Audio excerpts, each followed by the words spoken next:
Hello, everybody, and welcome to this Testimony Tuesday. And I, of course, have another exciting guest for y'all. Y'all know how I do it. Y'all know how I get down. You know I bring only the best of the best, the creme de la creme, to this show. Remnant Radio does not hold any punches.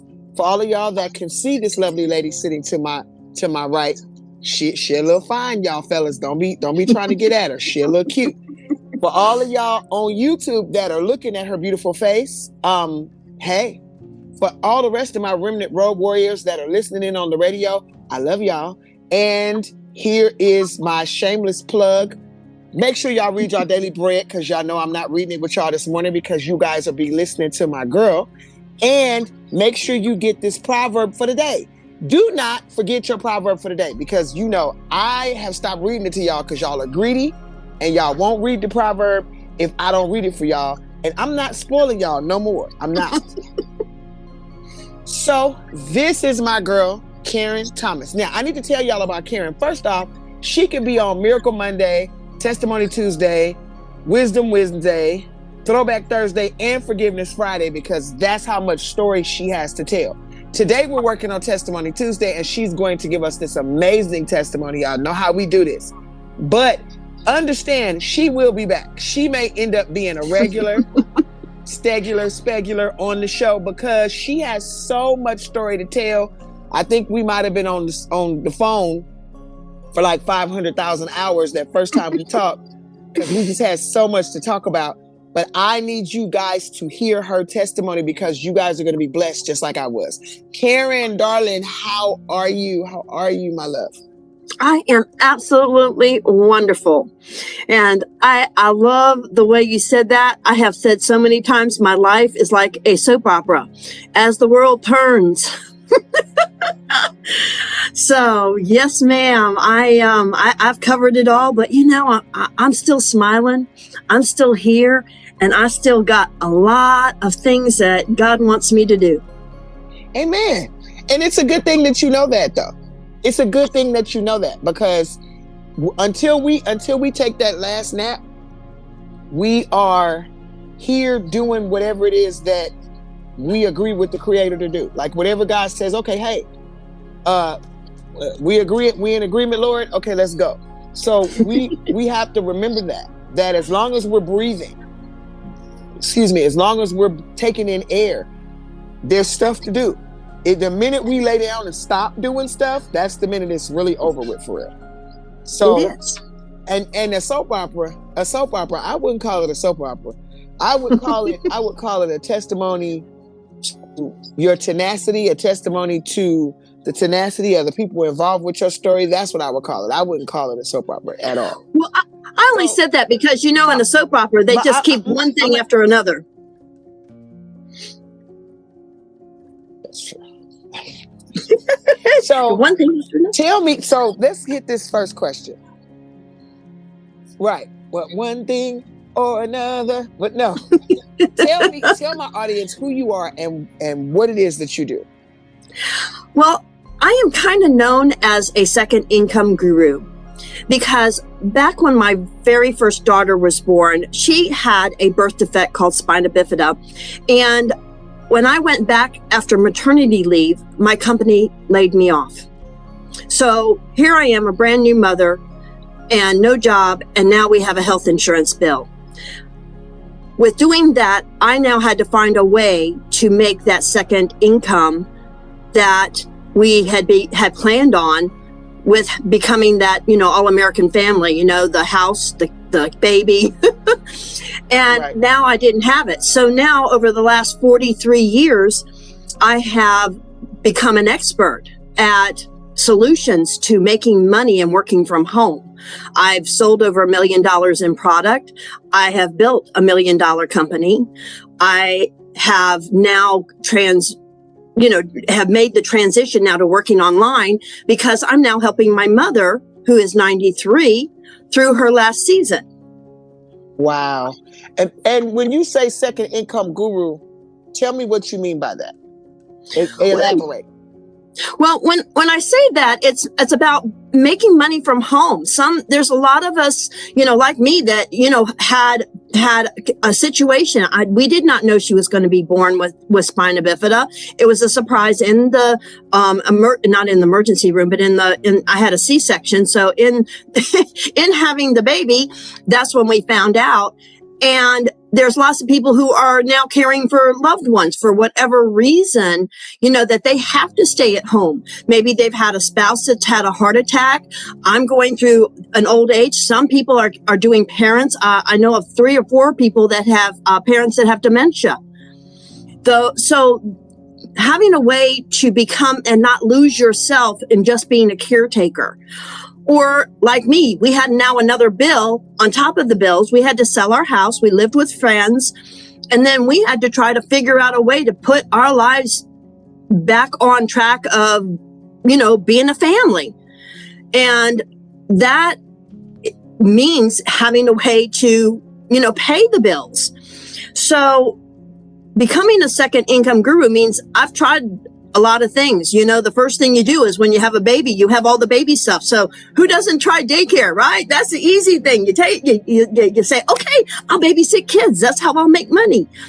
And that worked for a little while until my daughter had a medical emergency. She had a reaction to penicillin.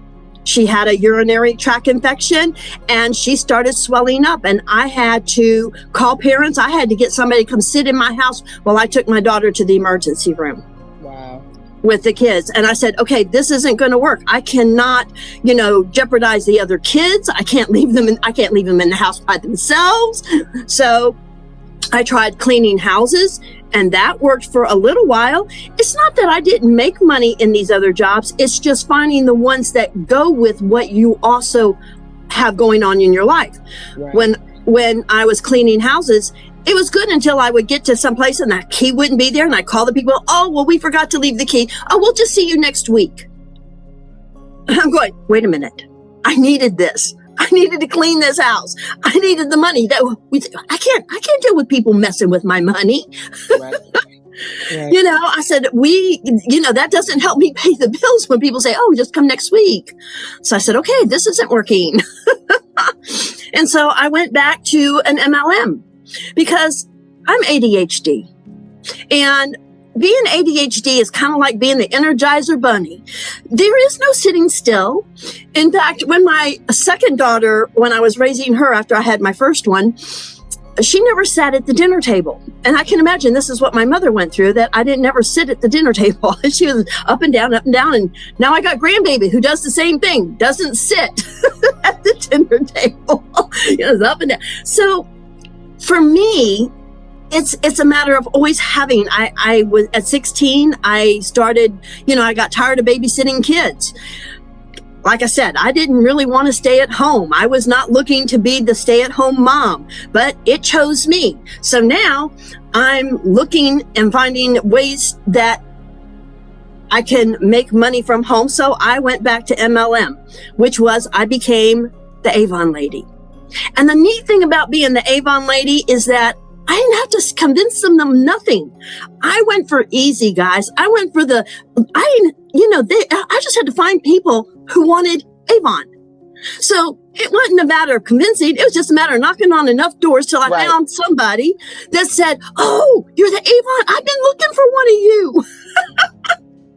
and I found enough. The funny thing is, because not to cut you off, I'm so sorry. No, one of the funny things is I have all the letters too. And they're all capital and italicized. My husband says we have all the letters, they're capital and italicized. And so I've been the Avon lady. I've done Melaleuca. I've done every single MLM that you can possibly name. I never thought about teaching other people how to do it. I have just always been the one that did them all. So that's that thing of trying to find the thing that's going to pay the bills. And so I understand that as somebody who runs a radio station and I have a magazine and I'm in the middle of editing a book that I found that I wrote 2 years ago that I forgot. It was in my email, literally. And so now I'm formatting this book to make it into a book format with a cover. And I'm like, where was, I did write this. Like, oh my God. So I fully understand where you are coming from. The one thing I wanted to ask you, because question number 2 was, what was one challenge that you had that God turned around for you? And I know that the situation with your daughter, because I need you to kind of give me the short summary of her, because of spina bifida. Yes, because Okay. there's people that don't know what that even is. Okay. But there's people Okay. that don't. Okay. Well, spina bifida happens in the 3rd week of conception. So you don't even really know you're even pregnant when it happens. And this is where they now do testing for it. But back 43 years ago, they didn't do that. And it is a birth defect of the spine. So in those beginning weeks that the embryo is sealing the body, becoming a baby, it's sealing up that backbone or that back area. Spina bifida is where it doesn't close up. It's like a blister on the spine. So the spinal column is kind of sticking up. It's like a nub on the back of the baby's back. And it can happen on any place in the back. Now hers happened right above, right like her butt cheeks. So it was kind of low, but it was still high enough that it affected, she pretty much was paralyzed from the waist down. But because it's not like having a neck injury, or, you fall and you break something and you lose, tingling or anything. Some things move more than others. The body, and the way nature puts each person together that has spina bifida, they're not uniform. They're not all the same. So some people in the same place that have the same defect in the same area might have more function, and some might have less. Okay. So they told me my daughter would never ever walk, and I was bound and determined she would. And she did. She was the youngest walker with reciprocating gait braces. They were the cutest thing. Her braces were only like this big, and they came up to right to below her chest, but they moved. If she put one foot forward, then the other one would go forward, and then the other one would go forward. And have you ever seen like the March of Dimes kids that have those loft strands? That's how she walked. I have the cutest picture of her. For Halloween. We dressed her up as the Tin Man, and put a bucket on her and put duct tape all the way around her legs and put a funnel thingy on her hat, and she went as the Tin Man. It is such a testimony to God and to just the heart of your daughter, that she was able to, because if I'm not mistaken, remembering the story, you almost lost her a couple of times. Well, she had back surgery that went really, really wrong when she was 12. And that whenever you have a back problem, she developed scoliosis, which is another, symptom, side effect of, a back injury. So she went into doing a wheelchair when she went into school. It was too scary trying to walk with kids around and slick floors. She kind of face planted a few times. And so she just did not want to be in her braces at school. So we decided to put her in the wheelchair, but she developed scoliosis. And when she was at 12, they had to wait till she got old enough that the back was pretty much not growing anymore. That it was, at 12 in puberty, you start going that it's done. All the growing is pretty much going to do. So they were putting rods in her back. They fused it and put the rods to straighten her up and to give her back support. Well, she developed an infection in the site where where they opened her up and put all those rods. And then she developed an allergic reaction to one of the metals in the rods. And so then the rods all had to come back out.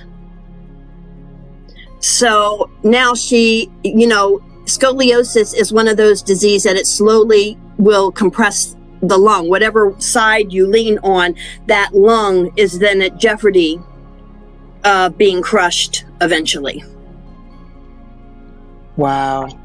But, it took 6 months. No, it took 2 years to get her from, it was supposed to only take 6 months from she was in a body cast for 5. And this whole process was only supposed to take 6 months.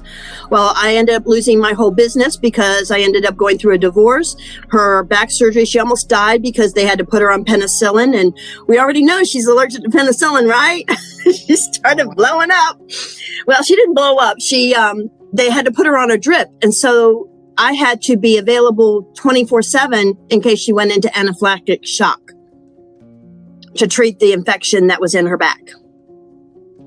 So it was literally like the medicine that was supposed to help her could have killed her. Yep. But she had to have it. Yep. So you had to fight the medicine. They did a drip. When somebody has to have penicillin and they are allergic to penicillin, they do a tolerance drip. They started her very, very low and worked her up to the dose in tiny, tiny increments to get her body used to it, to see if she could tolerate the dose she needed to fight the infection. But at any point, her body could have said, nope, we're done. So for the entire, I don't even remember how long it was that she had to be treated for that infection. I just remember that it was just a scary deal going through the hospital, putting her on the drip because they did that over a course, I think, of 2 days, that they worked her up into the dose that she needed. And then they sent us home. And they just said, you have to watch her. You have to watch for the signs. Any signs of swelling, any signs of anything means she's going into anaphylactic shock.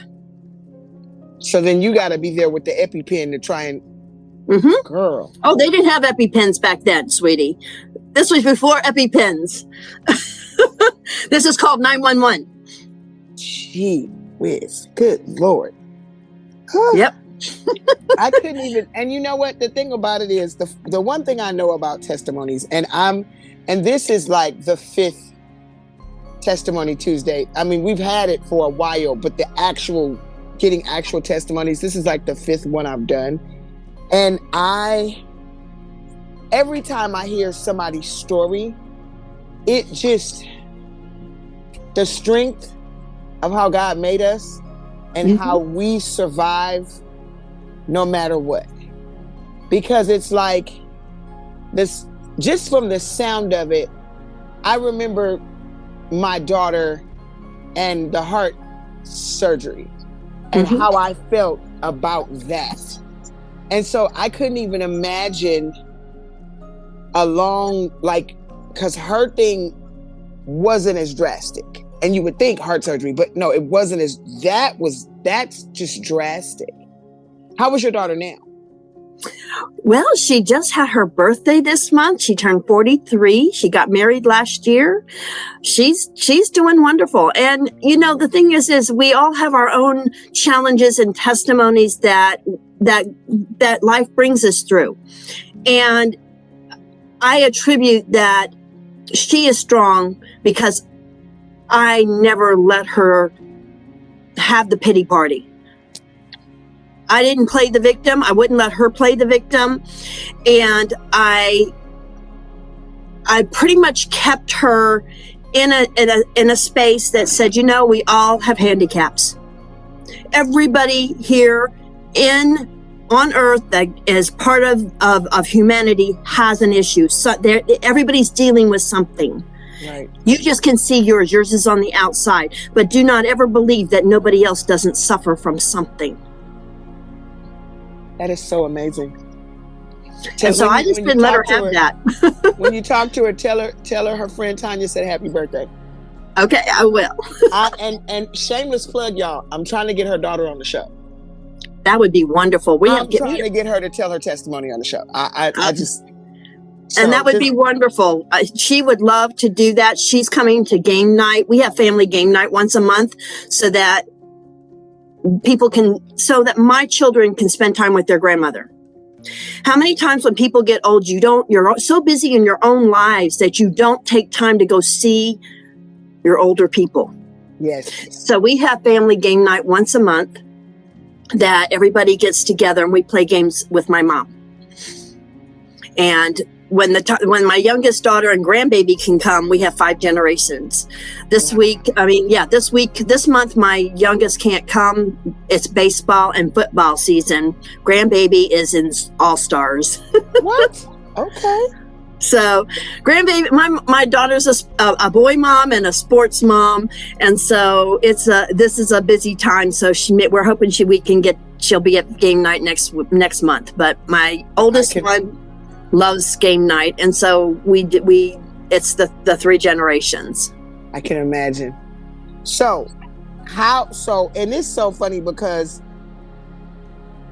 we already answered question number 3, which is, how has your faith shaped the way you handle your business and or daily life?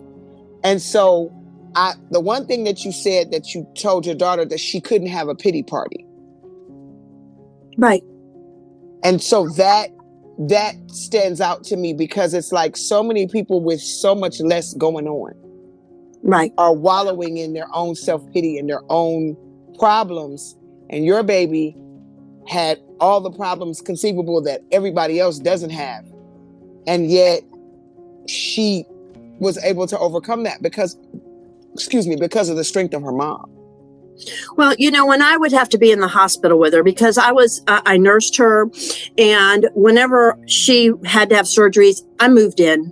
It was me, the baby, and me at the hospital. I would be very thankful, because when you are at a children's hospital, you hear the codes. You hear the ones that are blue and red, and the ones that mean that they're fighting for that child's life, because there's so many diseases that children deal with that are life threatening. And I was just so very thankful every time and every day that her disease is not degenerative. It's not getting any worse. It's just dealing with what doesn't work. Right. And with medical technology the way it is, I always told her, I said, one day medical science might make it so that they can put new legs on you and you walk just fine. Right. I said, you're not dead yet, until we pass to the next phase. We never know what our journey is going to be. And medical science is making so many strides. Who knows what could happen? We could be like Star Trek, where they had those heads on those mechanical bodies. So what's one scripture or principle that you live by? The biggest scripture that I personally live life by, I want to say, is Romans 12:18. It's between Romans 12:18 and 1 Corinthians 13:4-8. First Corinthians, that's the love one, isn't it? It is. Yeah. Love is patient and kind. Love is, if you want me to read it, I can pull that up. No, you're good. Okay. But Romans, but Romans is the one that says to live with peace with everyone. To win-win, to make everything so that everybody comes out ahead. Right. And so I've lived my life pretty much as a win-win.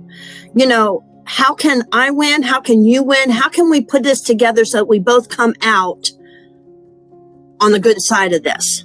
Right. I don't like there to be winners or losers.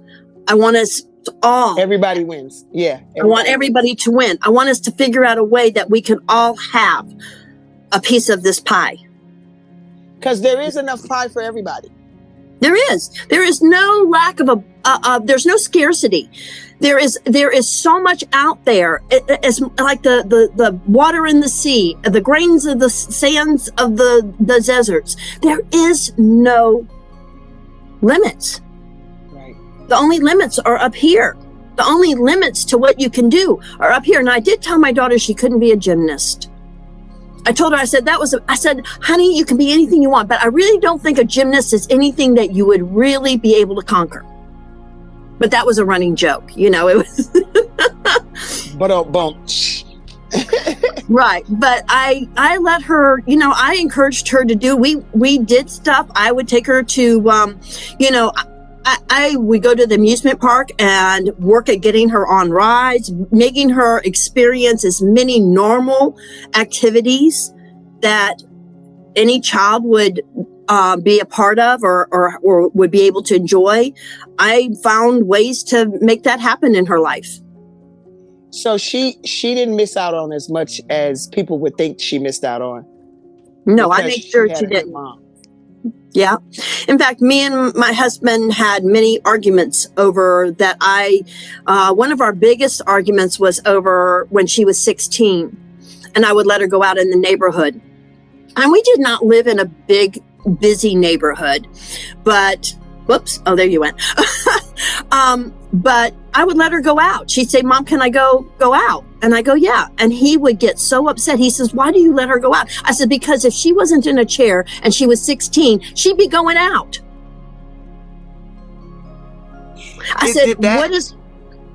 Did her condition cause problems? Was that why you guys separated, was because of the stuff with the baby? I won't say it was all of it. I was raised by a strong mama. And his mama, he was raised in a traditional family where the mom stayed at home, took care of the kids. My mom worked. She was a single parent, a teacher. And when I decided stuff, I decided it, and that was it. We didn't really discuss about how things were done. I just decided stuff, and he was gone all the time. He was working his business, and I made stuff happen. Yeah. It's kind of like because you had to take serious hard control because of the baby. Yeah. And so he's working and you're fighting in the house for the baby. I imagine that it would make a clash sometimes because it's like, I got to do this because of her. Right. Yeah. And it got to the point where he couldn't come home and say anything nice. And you're not going to make me a doormat. I'm just. Wow. And so I figured that, if you can't be happy, if we can't work at being, win-win, then I'm out of here. However that is interpreted, his one of his parting statements was, why couldn't you wait till the kids got 18?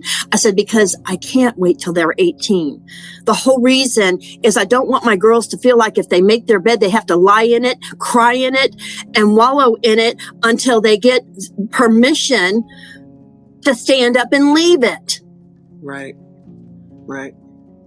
I said, too many of us women are taught that we have to put up, shut up, and do as we are told. Right. And I just not that. My mom wasn't that. I wasn't raised that way.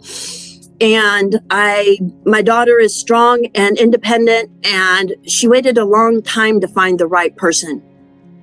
And I attributed that to because I never backed down from anything. I stood up when I didn't feel like it was being fair, and whatever I did until I couldn't do no more.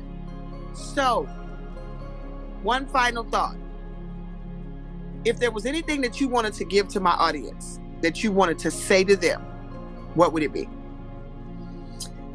Take care of your body. Love yourself.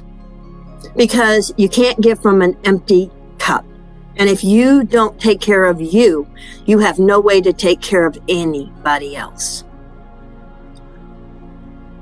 Yeah, I just went through that because I just sat at the doctor's office because I ran out of blood pressure medicine, and they took my blood pressure and it was like this. The doctor's looking at me crazy, and I'm like, I was out of drugs.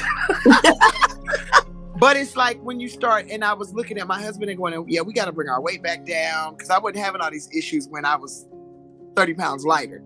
So it is about taking care of your body, because if you don't, nobody else can.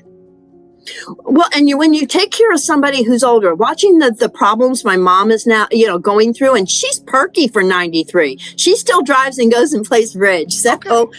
But her walking, she's diabetic. And the thing I know is my health is much better at my age than her health was at this age, because they didn't have going to the doctor. They didn't have annual checkups when she was going through the years as a teacher. They didn't get health insurance in the school system until like the last 5 to 7 years that she taught. And she has it, but when you're not used to going, if you're not used to getting that, she took good care of herself. She thought she was fine until the day she wasn't.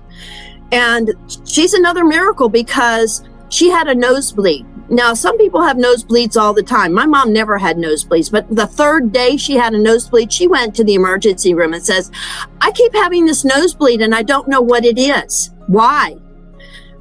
They took her blood pressure and it was through the roof. Her numbers for her sugar were through the roof. They told her, your body decided to have a nosebleed instead of a stroke. Wow. Wow. She should have had a stroke at 74. Because it was 3 days that they said that her body, but see, she was in good health. She ate well. She didn't do all the junk food and all the, processed foods. And she really was pretty healthy. But because she never got her annual physicals, she didn't notice the numbers changing. So go get your physicals. Don't go see the doctor when you're sick. Go see him when you're well. Let them know what your body is when it's well. Now, I worked for the school system for 18 years and I had health insurance. I drove the school bus because when my daughter had that back surgery that went really wrong, I shut my business down. I had to get her well. And so then I had to, when all that was said and done, then I had to go get a job. Oh my God. That's a whole nother can of worms. But I ended up at the school system and I was then able to go get my annual physicals every year. I am now going on 68 years old, pushing 70 here. I have no health issues. Pause. Are y'all looking at her? Everybody turn to the screen and look at Karen. I would have not, and for the record, I know a whole bunch of Karens that are not Karens. So y'all gonna hop off all my cool Karens. That's what y'all gonna do. Cause y'all weaponizing my girl's name, and I just want y'all to know. But no, seriously, you don't look nowhere near 70. You don't look like you finna walk into 70 at no point in time. You look good, honey. That's part of taking vitamins. I've been taking supplements. The day they told me that my daughter with spina bifida, that a deficiency in folic acid could have caused and contributed to her birth defect, I said, a deficiency could have done this? I said, they have pills for that. I don't have to be deficient ever. Right. Ever. So I've been taking supplements for 40 some years. I have no health issues and I go get my numbers. I'm not on any pre-diabetic, no pre-heart disease, no pre-nothing. She look good, fellas. Hey. That's it. Y'all see her. She look good. I say about y'all fellas out there 40, 45, she need a young tender. Y'all I do. I ain't looking for no old man. Y'all see her, right? All right. I'm just saying we advertising right now, god darn. That's it. Well, the right one's out there for me. Yeah, you look good, honey. I ain't mad. Thank you. So, Remnant Road Warriors, we have another Testimony Tuesday in the can. Y'all heard what Karen said. You better take care of yourself. And that is me preaching to the choir because, like I said, I just was in the So, it has been an amazing, blessed Testimony Tuesday. I am so grateful that you came to hang out with us, Karen. Y'all, you're so welcome. I'm bringing Karen back because she is a compendium of information about how we should be living, y'all. How we should be living and what it looks like to be a walking, breathing miracle, surrounded by walking, breathing miracles. I love y'all. I want y'all to know that this is amazing. Love yourselves. Love each other. Love, peace, hair grease. I'm out.